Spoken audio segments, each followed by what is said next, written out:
Thank you. Thank you for the invitation. And actually, this time is my first time to come to the Budapest. And suppose you all know, you must also more familiar than me, that's Hungary now facing a lot of challenging situations. So even to a lot of human rights defenders and also pro-democracy activists, we're just unsure whether it would be safe to come here. But I think that sometimes as the activist and pioneer, especially when we experience a very massive protest happening in Hong Kong that I was also on the front line, we should be without fear to advocate freedom and democracy. And that's why I'm here and very fortunate that I'm still can be here.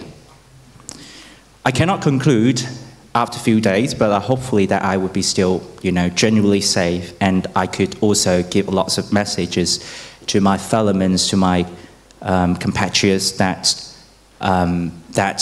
we should also maintain this kind of message even around the world. So today, the topic is also about the autocratic tendencies can spread under the guise of democracy. So not surprisingly, today I would mention about what happenings in my hometown, in Hong Kong, and also in China. And you might be surprised that how could that when we talk about China, that is quite obviously an autocratic country, how could they still need to be, show it that they'll be complying with democracy? I think that it made me think about a very famous novel, 1984, that George Orwell, that they talk about how the autocracy could run, especially when George Orwell that they mentioned the propaganda department named as the Ministry of the Truth. The Ministry of the Truth also means that's autocracy, authoritarianism, and dictatorship, that they include all kinds of values within one party and also within even one person.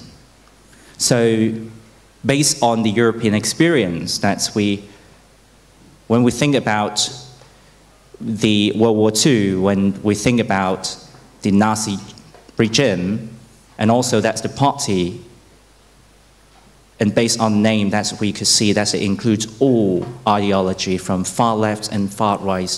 They call themselves as nationalist and also socialist. So it's also the same when we're living in Hong Kong. The biggest pro-establishment and pro-government parties that time, they named themselves as Democratic Alliance.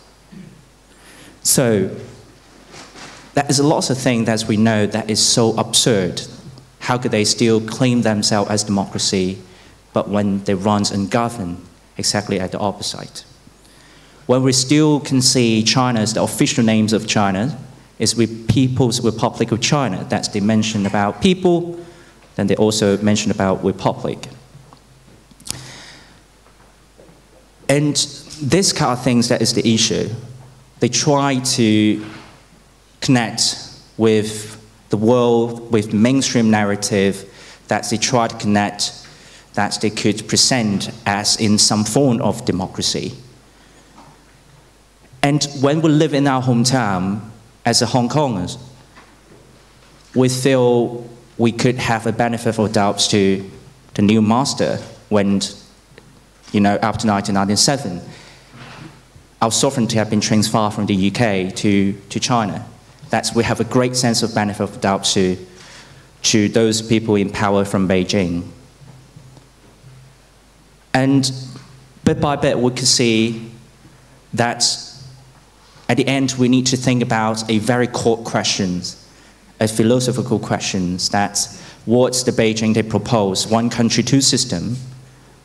Is at the end of the day, we need to face it. How could the autocracy and democracy could coexist? Whether we also believe that one day China could be democratized. Because obviously when we criticize China as one-party rule, they could rebuke. They said, we are actually with multiple parties, multiple democratic parties, under the Chinese Communist Party leadership. So there is lots of things that we need to figure it out. And we need to see how could we propose, for example, how could we have a genuine universal suffrage? And that's actually we fought for, and actually we have been fighting for a long time and for many years.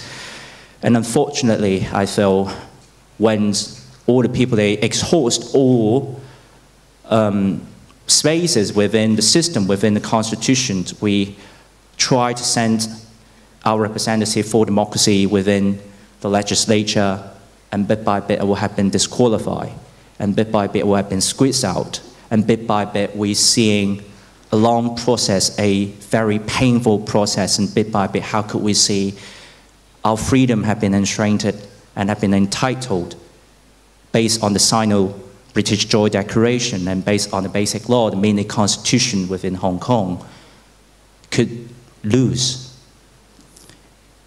And this process is very long, so that's why it's also very painful. And I feel it's also very inhumane to those people living in, you know, a semi-democracy or a limited liberal society in Hong Kong. Because when the people, they have a freedom of accessing information, they know a little bit, you know, they know lots of human rights abusive stories were happening in Hong Kong, in mainland China, like Liu Xiaobo, like many human rights lawyers, dissidents, and religion petitioners over there have been suppressed. However, we have been not entitled to have a genuine elections. And even that we feel inhumane because that seems like an expedient way that one country, two system, that maximally Hong Kong people can enjoy certain freedoms, but we still need to negotiate with our master, our unelected master, for a graduate process for full democracy. And it seems like in the process that we fight for, then bit by bit we feel we're being cheated, because that they know they how to use Hong Kong as a cultural melting pot for achieving better business interests and economic interests. But meanwhile, they don't want to face it, how potential that Hong Kong could one day becoming the future China, that bit by bit we could be hand in hand to achieve full democracy in the future, just like what we can see was happening in Taiwan. And this is a long process that we finally coming up with a almost conclusion when the day China said, okay, you want to have one person, one vote, then we now give you, but you can have one person, one vote, but we need to pre-select your candidates. We understood, maybe most of you would also understand that Hong Kong, they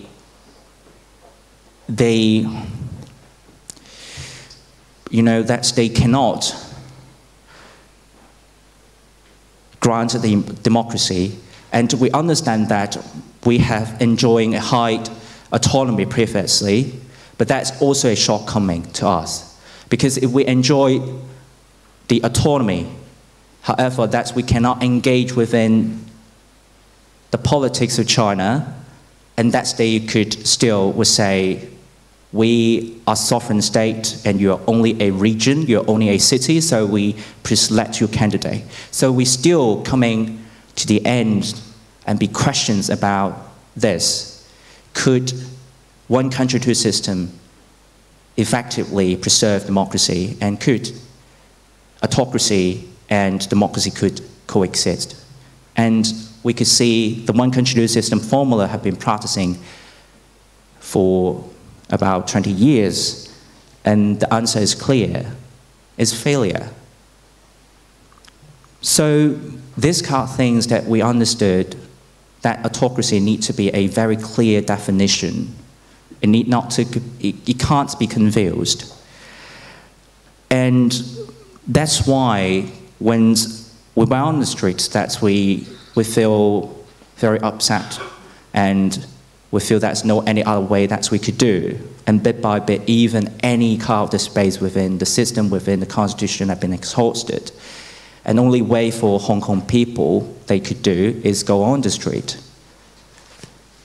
And even you can see that kind of the despair and this kind of the frustration, this kind of the anger can show on the people's faces.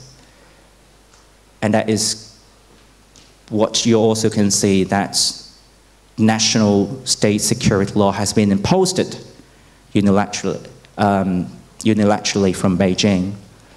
And that they need even not consulted with the peoples of Hong Kong, and then they circumvent the local legislature of Hong Kong. And even not only just you go on the street to be critical of the government could be prohibited, but even that chanting slogans and circulate any information being critical of the government could be criminalized. And then you could face up to life imprisonment at the end. And at that moment, that people were always arguing that why not just you come back to, to the past, that we could still negotiate with Beijing, that we could still back to the dialogue to talk with them, and it better not to piece off Beijing, that we could get full democracy. But that's we spent so many times and many chances to talk with them, but only what we could get is a fake election, pre-selected election, and that is the way why Hong Kong people, they running out of the patience, and then they decide to fight for democracy on the street. And one of the optimistic side that we could see is at least that we could push the autocracy to not to be able to pretend as a benevolent power, to be a good master. They show a true nature of what is the autocracy. It means if we give you some business interest, that you should be silent. If we give you some title, you should be silent. If you would be satisfied, if you're just being rich, then you should be silent. You have been not entitled to any political rights. And that is not the choice of Hong Kong people. Because Hong Kong has been long being regarded as purely as a functional city, as a business city. That's where we define what are Hong Kongers, who are Hong Kongers. The concept of Hong Kongers that's being fought and earned ourselves, that we actually cherish about the value for democracy. We don't want to living into the lies that ostensibly that we are being economically rich, but that politically that we have nothing, that we have no say. And that is why not we have both. If we just going back to a very nature of the questions that as a human being, why don't we have both economic freedom and political liberty? Unfortunately, back in China, that is a trade-off. You could either get one, you cannot get both. And political power, that's the no political right, but political power. And that is the prerequisite and foundation why you get rich. And that's becoming a very powerful regime. And that is challenging the mainstream narrative, the new world order of the liberal democracy around here. So I think that is the way, that's the pathway that Hong Kongers choose. And of course that you might see that is a dead silence now in Hong Kong. But when the people fleeing from the country, because even to me, I've been wanted by the National Security Police just because my thoughts, just because my advocacy. And it's almost unimaginable when you can see lots of expat communities doing business as Hong Kong as claim themselves as international city that could be uncivilized like this. But when the people they decide to leave our hometown, that is greater sense of determination that we need to still keep going. And it's very, very sad that we can see our fellow men, that's the first time they need to understand what is asylum policy.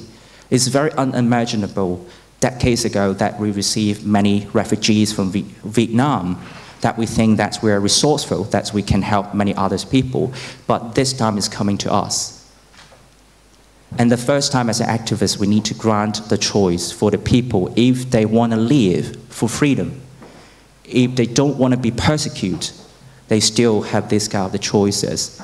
That's why we set up a sharing platform on the internet, sharing asylum policy. It's painful, but it's also useful. But when we expect many more people they're fleeing, then they are settling down in the neighboring countries around the world, we need to group them together because we don't want to see that narrative that our collective trauma and our collective memory could be diluted one day. And that's why I would say why that is so important, because when we group together, we're becoming one of the voices of the community. Then we could also make sure that is in solidarity. And that time, we still, even when, for example, to me, I'm in the UK, that we found the diaspora groups, Hong Kongers in Britain, we also face lots of challenges. That we said, the autocratic tendency in the guise of democracy. We still see a lot of united front work of the Chinese Communist Party overseas. That we can see a lot of Chinese overseas association, they could be influenced by the Chinese Communist Party political agenda and propaganda. And that would be a very convenient that you could see a lot of charities and civic organizations, they would say, oh, we are not political, and what you're advocating for democracy, for human rights is political.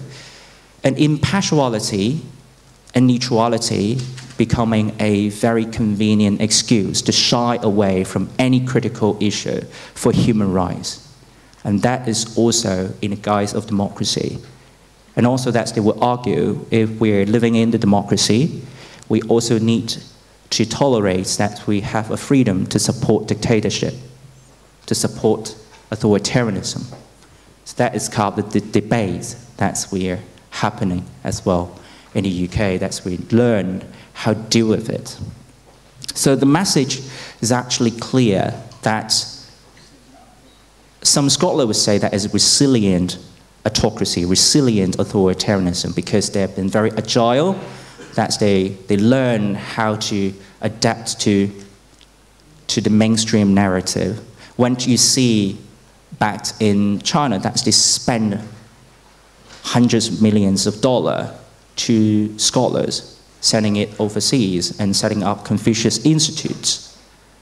That's they try to make a dialogue with the Western democracy and even try to make them look like democracy, but without any substance. That's kind of things that we need to unveil this kind of the situation and have a decent debate. And that is so important. I think that's how could we verify the democracy, the element of democracy with substance, is that how could we see, and whether that we could see if there has any kind of division of power and checks and balance within the institution. I think Hungary and China is uncomparable because China is de facto one-party state within that kind of the constitution, that kind of the constitution obviously named that is under one-party leadership. But Hungary still, we can see a certain degree of checks and balance, especially because that is part of the EU, that we can see the checks and balance over there.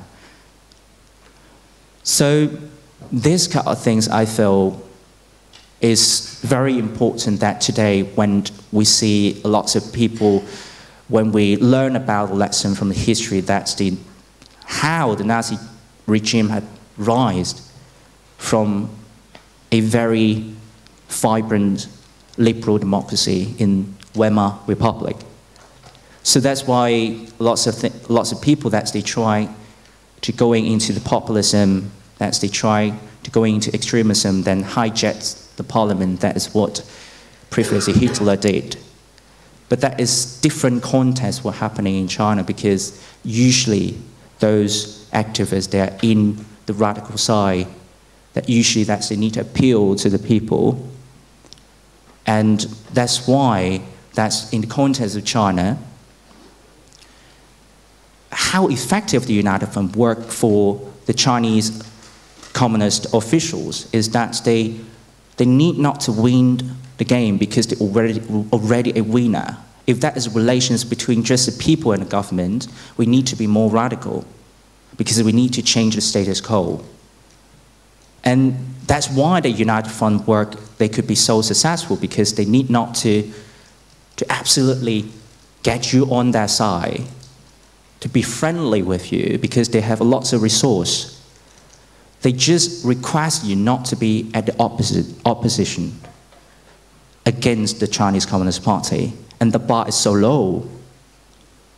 And it was easy to be framed as an activist that we are being radical, we are being irrational, we are being emotional, we are being sensational. And it looked like a populist as well. And that is the difficulties. How could we breach the narrative and context between the Europe and China? And that's the thing, we need to be emotional. Because when all the time, if we rationally with the Chinese government officials, definitely they monopolize all kind of the resources economically, politically, socially.